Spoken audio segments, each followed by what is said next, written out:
start of another video. I'm gonna do a 3 thriller video. Jeez, that was so hard to say. 3 thriller video. I think for the first time. I don't know that I've intentionally done a video for you guys yet where that's all I've read. So we've got 3 books here, 2 highly anticipated. One is almost like a taste test author, because I've read a few things from her, but it's been a while and I don't remember how I felt. So, you know, we'll see how I feel. Apologies, the lighting in my apartment right now is literally disgusting. First up is The Overnight Guest by Heather, is it Gundenkoff? I think it's Gundenkoff. This is about a true crime writer who's snowed in at her house. And a storm's happening, and then she finds a kid outside. And she like brings the kid in, and then there's, you know, lots of questions. I assume there will be some chaos and negativity and whatever happens, because someone's obviously going to come looking for this child and it's going to be a problem. So I love that the synopsis for this is very vague, because if it's one thing that thriller synopsises often have an issue with, it's saying too much and giving away chunks of the book. So excited to see what happens with this one. Next up I have I Found You by Lisa Jewell. This was the author I was saying was kind of a taste test, because I often mix up her and Lisa Gardner, not because I can't tell the two people apart, but because their covers are often very similar, their title options are very similar, and so then when I go and look, I'm like, I think I've read this? No, I haven't. Have I read this? I don't know. And then I'm like on Goodreads for like 20 minutes in the bookstore, which I was gonna film a come shopping with me while I went to go pick up some of these books. And that's what I did, is I ended up standing in front of the bookshelf on Goodreads almost the whole time trying to figure out if I'd read the book or not, because they all have the same ass titles. So this one's set in Britain, I think. Yeah, it says, in the windswept British seaside town of Ridinghouse Bay, single mom Alice Lake finds a man sitting on the beach. He has no name, no idea how he got there. Meanwhile, in a London suburb, newlywed Lily Monrose grows anxious when her husband fails to return home from work. But the police soon deliver even more disturbing news: the man she married never truly existed. This is 23 years earlier. Gray and Kirsty Ross are teenagers on summer holiday with their parents. Annual trip to Ridinghouse Bay is uneventful until an enigmatic young man starts paying extra attention to Kirsty. Something about him makes Gray uncomfortable, and it's not just because he's an older protective brother. So it says, who's the man on the beach? Where is Lily's missing husband? And whatever happened to the man who made such a lasting impression on Gray? If I had to guess, the man from 23 years ago is the same man throughout the plotline in this book. Which I'm okay with knowing that, if that is the case. It's more so about how the story's told. And last is Blood Will Tell by Heather Chavez. I'm holding this really awkwardly. Let me hold this way so I don't break my wrist, because this is a full new hardback and it's a little chunky. William Morrow, the publisher, sent this to me as a review copy, so thank you to them for that. Really appreciate it. This is... oh, there's a little sheet in here. I love when they send these little one sheets. It's quite helpful. This one I think is also about a single mom. Yeah, school teacher and single mom Frankie Barrera has always been fiercely protective of her younger sister Izzy, whether Izzy wants to be or not. But over the years, Izzy's risky choices have tested Frankie's loyalty. Never so much as on a night 5 years ago when a frantic phone call led Frankie to the scene of a car accident and a drunk, disoriented Izzy who couldn't remember a thing. So that sounds chaotic and great. I have the audiobooks for my library for all 3 of these, actually. Don't know how that happened, because, actually I do. I don't know how that happened for The Overnight Guest, because I have a couple of library cards, and the one library I didn't expect to have it at all had it readily available and had like 2 copies available. And the other ones that I thought would have it were all at like 18, 25 week waits. And then for I Found You, apparently the Houston Public Library System decided that it needed 87 copies of this audiobook. I assume when it came out that it had a crazy long hold, and that's what prompted them to buy that many of them. So it said that 86 of 87 copies were available, so I grabbed one of those 86. Yeah, so I'm not sure which one of these I'll start with first. You'll see that, I'm sure, in a montage of me reading on this couch or something, or in my next update. But I figured I'd come on just to give the intro clip and just tell you what we're doing in this video. So that being said, I will talk to you guys soon.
Hello, happy Saturday.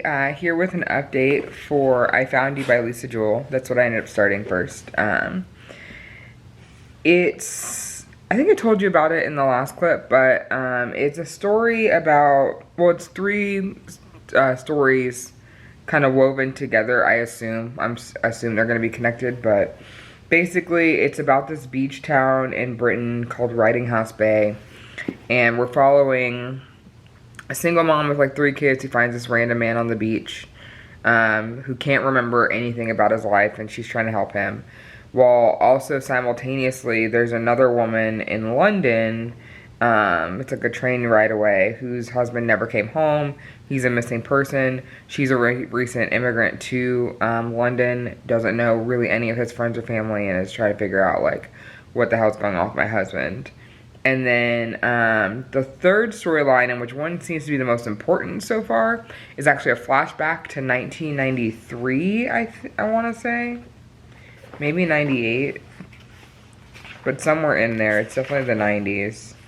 And that one is a story of a family who's on vacation in that same beach town. And they come across this man, he's like 19. He's very interested in their 15-year-old daughter, which always rubs me the wrong way.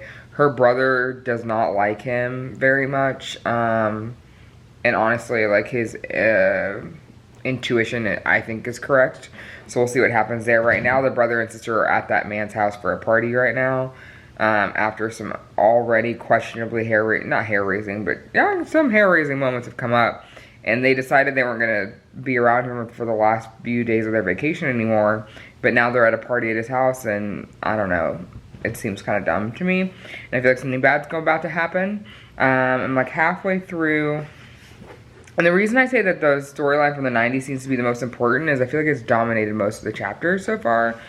Which isn't a bad thing. I like it. I just feel like when stories do this where they have like 3 or 4 timelines happening, or 3 or 4 groups of people you're following, it struggles to have a balance. Because right now it just feels like the story of the man who's missing, and like his immigrant wife is trying to like get the police to pay attention to her, try to find people in his life that may know where he went. Like, that storyline feels very neglected right now. And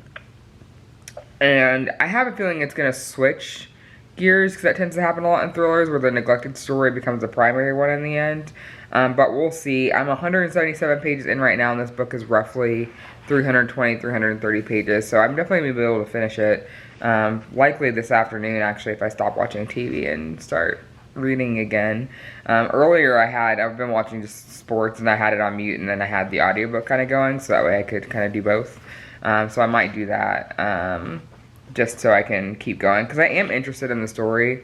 But I don't know, my left eye has been bothering me all morning, and so trying to sit and actually focus on these tiny ass letters has been a little difficult. So I might actually just I have one of those microwavable eye packs. I might warm that up and stick that on my face and listen to the audio for a little bit and see if I feel like physically reading after that, because this book is written in the way that I love for thrillers. These chapters are at maximum like 3 pages, like full on James Patterson style. Leaves you, not necessarily the cliffhanger, but it just progresses you. and then you switch gears, you rarely have back-to-back chapters about the same people. And so like it alternates between the storylines, and I really enjoy that. So like it reads really, really fast. Like I remember looking at when I paused the audiobook to find my place in the physical book so I could pick it up, and I was surprised at how far I already was. So hopefully my eye will feel a little bit better and I can do that. But I will update you guys soon. I probably honestly will update you when I finish, unless something crazy happens, and then I'll come back. So I'll talk to y'all soon.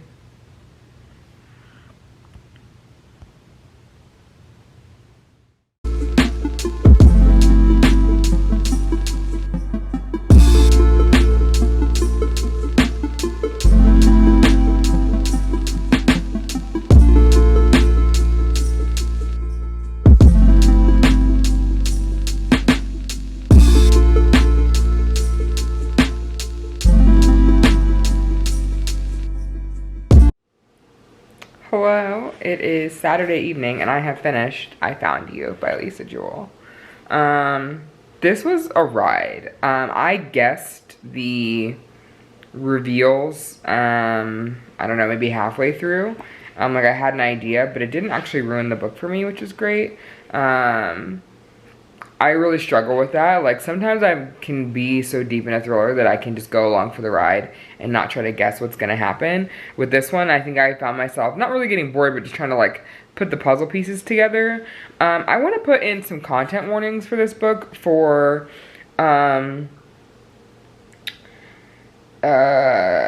captivity. Is that the right? A person is held against their will for a good chunk of an evening.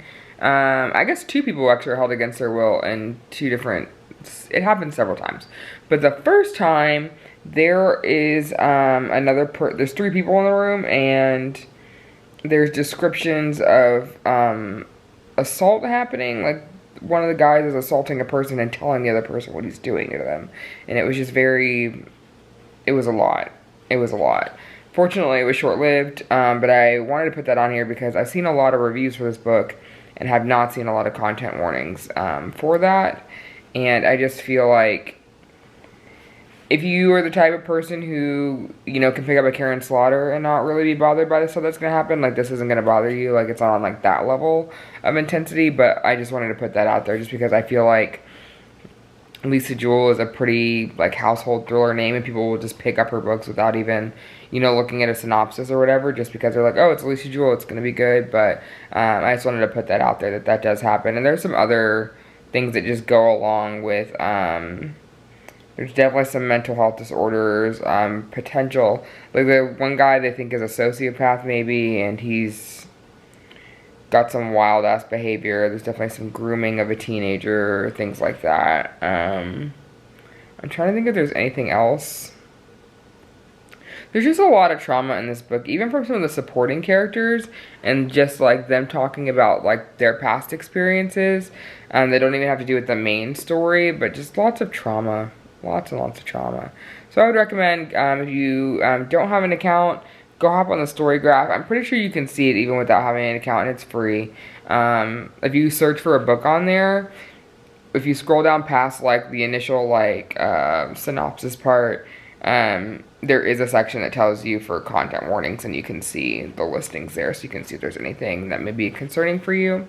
But overall, I did enjoy this. I felt like it dragged on a little bit in a couple of parts, but for the most part did a very good job of. The second half of the book did a very good job of weaving in all three storylines. Like I was saying before, the front half like really only held on to two. The back half did a really good job of tying all three and then kind of bringing them together. I think I would give this a 3.5 star. It was enjoyable, but I definitely found myself like watching TV instead of reading this, things like that, just because it doesn't, to me, it didn't have that like unput downable factor. But the chapters were short. The audiobook was pretty good. You know what's the other thing? I stopped at one point, stopped using the audiobook because one of the characters in here is supposed to be 21 and the person doing the audio sounds 45, which is like fine, right? Like if you're a 45-year-old person, like glad you sound your age, I guess. But it just kind of took me out of that because I just kept thinking I was reading for a different character at that time when I was listening to the audio and reading along, just because she sounded a lot older than she is. But other than that, it was good. Yeah, the audio experience, it wasn't bad, but it just kind of threw me off a little bit. I also always forget that Lisa Jewell is a British author, and I find myself looking up things, mostly with food, because there are a couple times where they're eating and they're saying things, and I'm like, what is that? Or like, that sounds awful, and then you look at them, I'm like, that looks delicious. Why does it have this terrible name? But I'm sure they feel that way about things that we eat here in the U.S. as well, because we name some things strangely, regularly, so... I'm going to take a little break, have some dinner. Kayla from Books and Law, I just released a 55-minute long video about reading 7 sci-fi books in 72 hours, so obviously I have to look at that. And I'm going to snack a little bit, maybe crochet, and then I will update y'all when I start the next book. I think I'm going to start The Overnight Guest next. Because it's supposed to have similar, the plot line for it feels like it's going to give me similar vibes of what I thought this was going to give me, and maybe I'll actually get the feelings I wanted. Especially because that one is more, let me grab it. This one is, like, this woman finds a child outside of her home, and she lives on, like, an isolated farmhouse, and there's, like, a snowstorm. So it could give, like, No Exit vibes, maybe. Which I loved, No Exit. I was terrified pretty much the entire time I was reading that. So I think this is going to be my next one, especially as like the evening's coming. Yeah, so I'll update you guys as soon as I have something to say.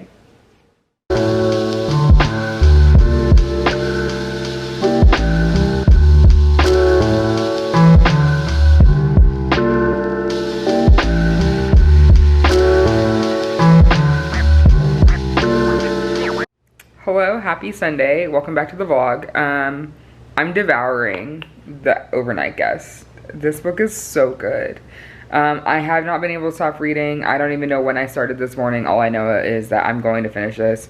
It's basically a read in one sitting situation. I am, excuse me, highly enthused. I just stopped for a little ice cream break and thought I would update you. Similar to I Found You by Lisa Jewell, this book also has multiple plot points happening that you think are going to converge. It's handling it so much better, though. Apologies, Lisa, but Heather's got you beat there. So there's a present day story going of, what's her name? Wiley? Yeah. So Wiley's in this old farmhouse. She's a true crime writer. She's gone to this house to finish her book. She can't focus at home. Her and her son were fighting. He's like, I hate you. I'm going to go live with my dad. And she's like, bet. Go. See ya. And so she lets him go. And she leaves and goes to this abandoned farmhouse. I say abandoned. I assume she rented it and it had some upkeep to it, but it's very isolated. She finds this random kid outside as the storm is going on. Like, she's coming home from, like, a walk or something. And she's, like, trying to beat the storm, trying to get home. And, like, there's this kid, like, half frozen to death on her, like, front walkway. Takes the kid inside, is trying to help the kid. And can figure out the kid has been hurt and looks like they've been in some sort of accident. So she, like, goes out and tries to find them. Finds the accident scene. She finds an adult there, goes back home to get, like, supplies because the person's, like, in a bad way, but also, like, stuck in a fence somehow, which sounds gruesome. Like, imagine, like, you get in an accident, you get, I assume, flung from your car, and you're just in a fence. Like, you have become part of the fence. Ugh. Anyway, so she goes home. She's like, I'm gonna go get wire cutters, like blankets, supplies, whatever, try to help this person get them out and then, you know, get them back to my house, because the storm is so bad that her landline has lost its connection. She breaks her cell phone, like, earlier in the book, and she's, like, trying to help this person. And so you're kind of following her doing this thing, trying to figure out, like, why are these people out in this weather? Like, why were they trying to do this? Neither of them were dressed for the weather, so it clearly seems like they're trying to escape something. But neither of them will speak to her. And the other storyline is the past, and I think it's the history of the farmhouse she's staying in, or of someone else involved in the past story, because all of them are in farmhouses. They're, like, in Iowa, and this family is murdered, Everyone thinks that the son did it because he was recently found fighting with the parents. His little sister survives. She also gets shot during the thing, like trying to run away. She doesn't know if it's her brother or if someone else, came into the home because it was dark, and she's having a sleepover with her friend, which, how scary for you to send your kid over to someone's house. You're in, an idyllic country town hanging out, and you find out that, the parents of the kid your kid was sleeping over with, they're murdered in their bed. Ooh, terrible. So yeah, and it's the chaos of like, well, I think Becky's the name of the friend. Yeah, it's like, where's Becky? Because Becky's missing. Josie was found. Josie's little sister. But they're like, where's Becky? What happened to her? Josie doesn't know. As they're trying to run away, like, she and Becky get separated. Her brother is also missing. Trying to figure that out. And then you also get this storyline that feels very much like Room, where it's this woman and her child in a basement. And the dad comes home sometimes and feeds them sometimes, and sometimes he leaves for days. It's chaotic. It's very chaotic, but it is intriguing. Like I said, Heather's handling the multiple storylines well. Like, you're going back and forth, and you're just like, the whole time you're like, what is happening? Who, like, some of the story doesn't make sense, and like, not like in like a it's poorly written way, but in a like, if I was watching an episode of Law and Order and nothing makes sense until the last 15 minutes kind of way. So it's being done well. It's just, it's because it's a little, not confusing, but if you're trying to put the pieces together of like the, not main storyline, but the through line, I guess, or the past story, there's, right now, I couldn't put it together, and I only have 70-ish pages left of this book, I think. Maybe 100. But anyway, it's great. So I'm going to keep reading. I'm actually going to listen to the audiobook for the rest of this, because I've been crocheting for this last little bit and listening to the audio, and that's worked out very well for me. It's helped me stay focused in on the story, and it's keeping my hands busy. So I'm going to work on this little blanket here. I've got my candles going. My dog snuggled up next to me. Like, we were having just a wang-dang doodle of a Sunday. So I hope you guys are enjoying your afternoon, evening, or, whatever time of day it is for you, and I will update you when I finish this book. Alright, I finished The Overnight Guest, officially my favorite book of the weekend so far. I still have one more to go. I know I won't finish that last book before I go to bed tonight and go to work tomorrow, but I'll at least get a good night into it. I'm going to give this 4.5 stars. This is an incredible ride. The ending felt not convenient, but just neatly wrapped, which I don't really mind, honestly, in thrillers. Sometimes it's nice for that, especially if, like, the actual, like, journey to get to the end was a little wild. This one was pretty even-keeled throughout, but was definitely a weird-ass story. Trigger warnings for child abuse, sexual assault, murder, what else? Gun violence? I don't know. A child is using a gun in this book. Several children use guns in this book. But only one of those things was actually traumatic. I think that's it. Death of a loved one. That's all I can think of. I mean, just, I guess, normal thriller shit. Honestly, it's not. Yeah, if Room bothered you, parts of this might bother you, because there's definitely a room situation happening throughout this book. I think that's it. I don't really have a ton to say, because I said a lot in the last clip, and it just would be very easy to give away like what happens in this book, and I don't want to do that.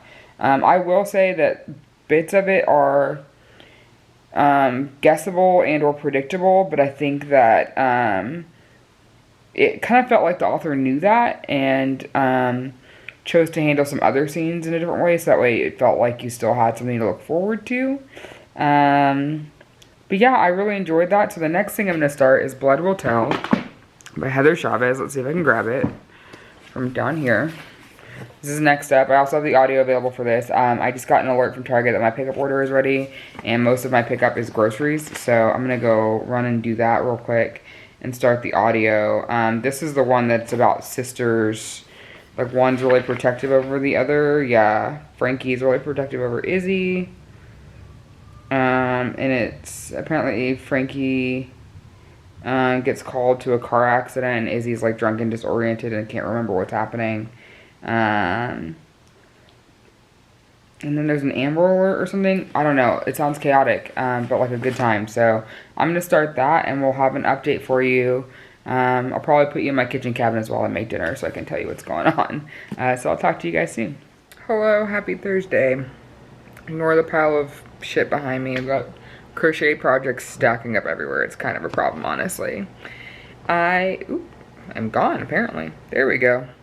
I am a little over 25% into Blood Will Tell by Heather Chavez, I think is the author's name. Hi, Frankie. It's fine. I don't love it. I don't hate it either. It's just, I haven't been in a reading mood. I blitzed through those 2 books that you saw earlier in this vlog last weekend. Really enjoyed them. And then after I finished that book, like midday Sunday, I just stopped reading. Normally when I feel that way, I kind of just pick up the next story and keep going, but I just didn't feel it at all. And it literally took me till today to start this audiobook, even though it's been sitting in my Libby app for like a week and a half. But the audio is good. I guess I'm just like not in the mood for... It's very much like a My Sister's Keeper kind of thriller, and not like the Jodi Picoult book, but in the way that like there's a big sister feeling the need to take care of her little sister, and she just can't let go of the fact that her sister is not a 15-year-old kid anymore, and she doesn't need her in the same way. And I don't know, she just seems to be really struggling with that. And it's just very hard to watch because I just feel myself saying like, just leave her alone, like as I'm reading this. But I am gonna keep going, partly just because I did plan to read 3 thrillers in this video. Maybe I'll read a 4th, you know, to balance out this experience. I don't know. I was hoping for a better outcome, and hell, I could be wrong. I'm only 120 pages in. I think this is a 400-page book, so it could turn around and I could love it and it could be 4 stars by the end. But I don't know. So far, it's fine. I don't love it. So I'm going to keep reading, keep drinking my whiskey and Coke. So I can show you what I've got going on here. Like I said, plethora of crochet projects happening. And then also, you know, what's helping me get through right now are these sprints. Because Katie's hosting sprints with Olivia, Jordaline, and Kayla. And it's been a wang dang doodle. And it's also the reason why I'm slowing my roads right now. Because whiskey has been had because we're all collectively drinking together as one happy big book internet. So with that being said, I will update you probably tomorrow. If we're being realistic, I'm probably not going to realistically I'm probably not going to pick the camera back up tonight. I'm actually really ready for bed. So I'm gonna read through the rest of this sprint, and then hopefully I'll have some good news for you tomorrow as far as progress goes. So sleep tight. I began to think I had imagined those strands of hair, just as Izzy had imagined that what she hit that night ran on 2 legs.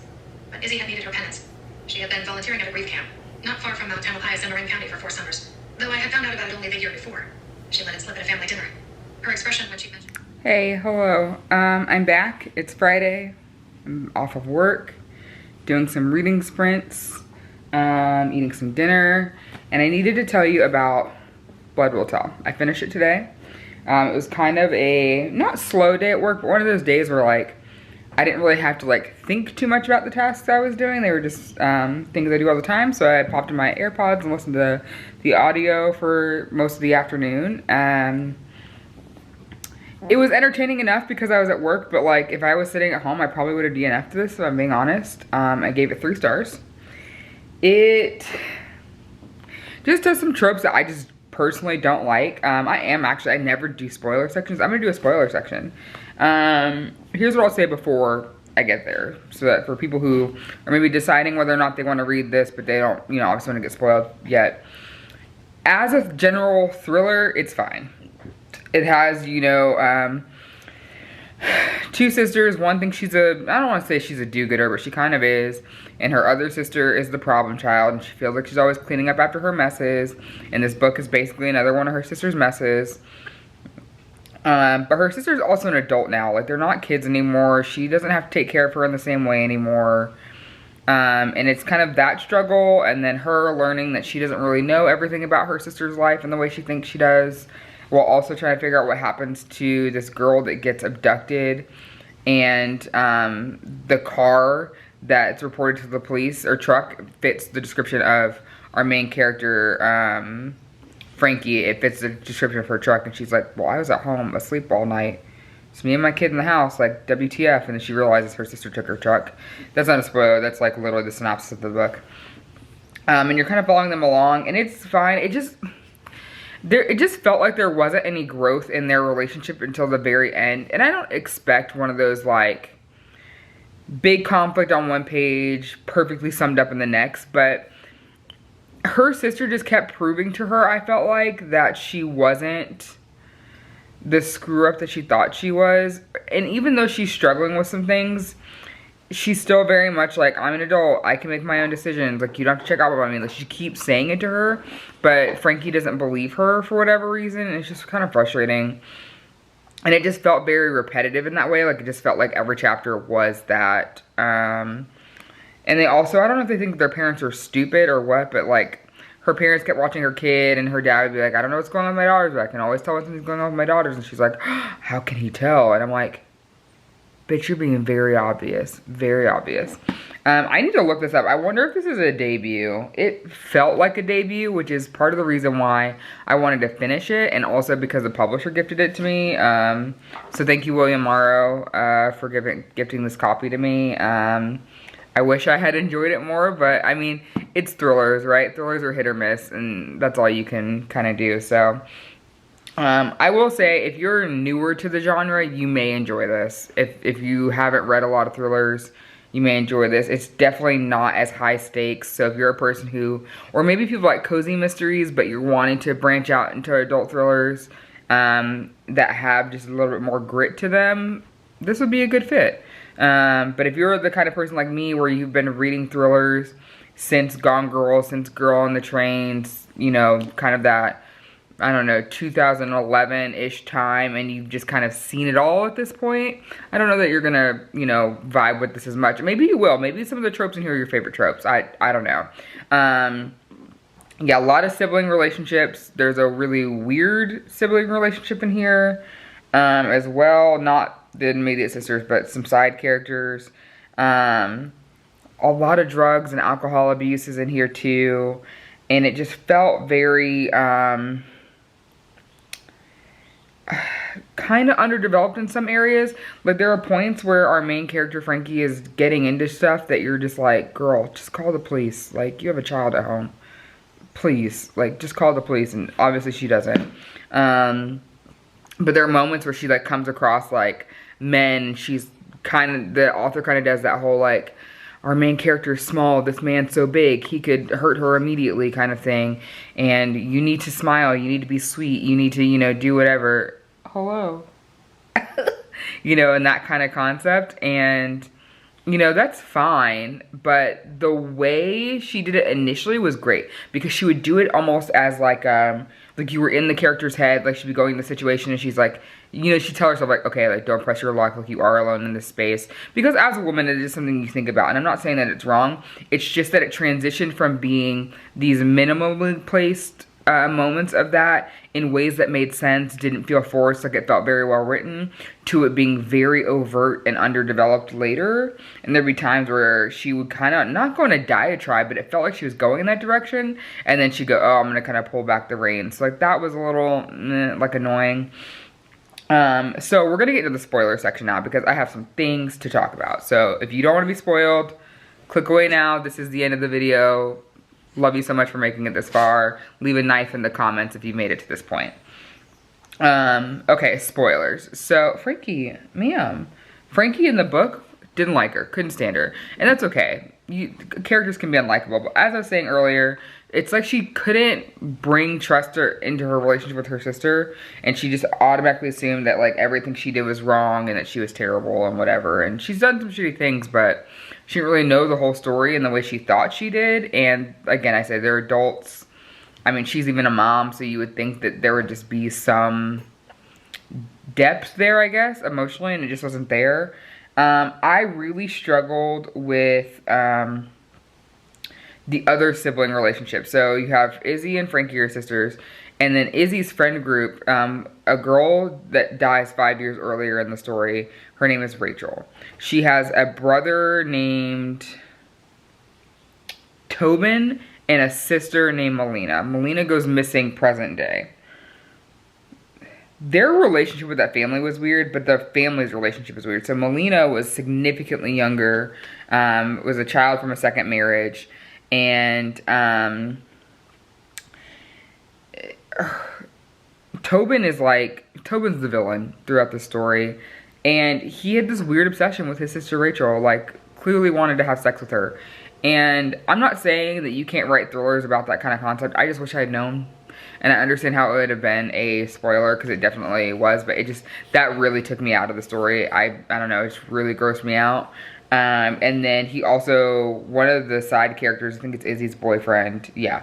Izzy's boyfriend Mark ends up in the hospital because of a hit and run, because Tobin literally was trying to run over his sister, Marina, and Mark was running after Marina because Marina like left the house in a huff or whatever, and Mark's running after her, and he basically mistimed it, and instead of hitting Marina, who had figured some shit out, and so he was gonna kill her basically, then he ends up hitting Mark. Fortunately, Mark's okay in the end. And Tobin gets his just desserts because Frankie and Izzy push his Jeep on top of him in this embankment.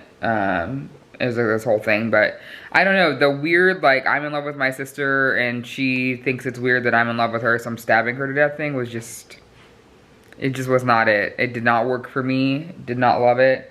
I also was kind of not put off, I was put off, not thrown off, but I was put off by finding out that Frankie's son is actually her nephew and it's Izzy's son, and that he doesn't know that. He's only 4, so like it makes sense that like at an age appropriate time you might tell him. But it just felt like one thing after another of like, honestly the first 75% of this book felt kind of dry, and then the last 25% it just felt like the author felt like they needed to make up for it and have fireworks, and that is typically the part of thrillers, but normally that first 75% has buildup, it has intensity, it has, you know, if not suspense, and at least anticipation, and we just didn't have that in that way. I think maybe if not Melina, I keep calling her Melina, it's Marina. I feel like maybe if Marina hadn't been found so what felt early in the like crest of the story, then maybe that would have helped. But because that big piece was resolved, what felt like, I don't know because I was listening to the audio, but it felt like 100 pages before the book was over. It just kind of took me out of it because I was like, well, I don't want to say I don't care about what happened to Rachel, but that was 5-6 years ago, like whatever. And so you do eventually find out, but it just, I don't know, it just felt like, I don't know, it felt like a crumbling story. Like the ingredients were there for a good time, but just the finished product just wasn't there. But again, I'm pretty sure this is a debut, and in fact, I can just use my Googles. Hold on, let me search. Heather Chavez. Oh, no, she's written other things. Okay. She wrote something called Night of the Accident, which literally just came out last month. And if it's the same Heather Chavez. And then No Bad Deed. So she's written other things. I don't know, man. I don't know. Just wasn't for me. I think maybe if she had incorporated the parents a little more, maybe that would have worked out. I don't know. I just felt like, maybe this explains my feelings. Okay, so wait. Okay, I'm on her website now. That third book I mentioned, I don't think is hers. Because the only 2 books on her website right now are Blood Will Tell and No Bad Deed. And I think they literally came out at the same time. Or within like 2 weeks of each other. Which, like, good on you, number one, for writing 2 books to come out in the same year. Like, that's crazy to me. That takes a lot of work. Wait, this is mystery books look out for in 2020. So maybe the paperback came out last month. Like, I never want to, like, crap on an author. Like, I don't think I think the writing was great. It was more so just a story in the way that, like, it made me feel, but I don't think it was a bad story. I think she handled most things fairly well. I love that in the end she, like, writes it so Izzy is talking about, like, maybe wanting to go back to rehab because she's not handling things well. And I feel like there was decent resolution to things. I don't think she handled anything disrespectfully. It is just, like, I don't even know if I want to call it a trope or, like, the theme just wasn't for me. But honestly, I think if she hadn't wrote that and she wrote something else, maybe I'll try her other book. Because I liked her writing style and I liked the general flow of the story. It just felt like, honestly, if that other book did come out in 2022, it kind of felt like this was, like, the second one. Where she's like, oh, I gotta get this project done kind of vibe. Like, I feel like if this had gotten, like, I don't know, another round of editing or, like, just 2 months for her to, like, let it sit on the shelf and then come back to it, maybe it would have, you know, fleshed out a little differently, but I don't know, man. I don't know. We'll see. I think I will try her again. Maybe I'll do one of those because I have a couple of authors that I have been thinking about doing, like, not a taste test video, but like a third time's a charm style thing. Because, you know, I'll read one thing and it's like, it's hit or miss, and then the next one's either the opposite where it's a hit or the miss. And I'm like, do I keep going with this or do I not? So yeah, I don't know, I'll check that out. So with that being said, thank you for tuning in. If you've made it to this far into the end, leave a black heart emoji. Would love to see that. See how you guys are doing. If you've read this, would love to chat with you about it. My Twitter and Instagram handles are in the description box if you want to DM me about it. Would love to talk about this book in more detail. Hi. So with that being said, I will see you guys in the next video. Goodbye. Oh, are you coming to say goodbye to them too? Say bye-bye. Say bye.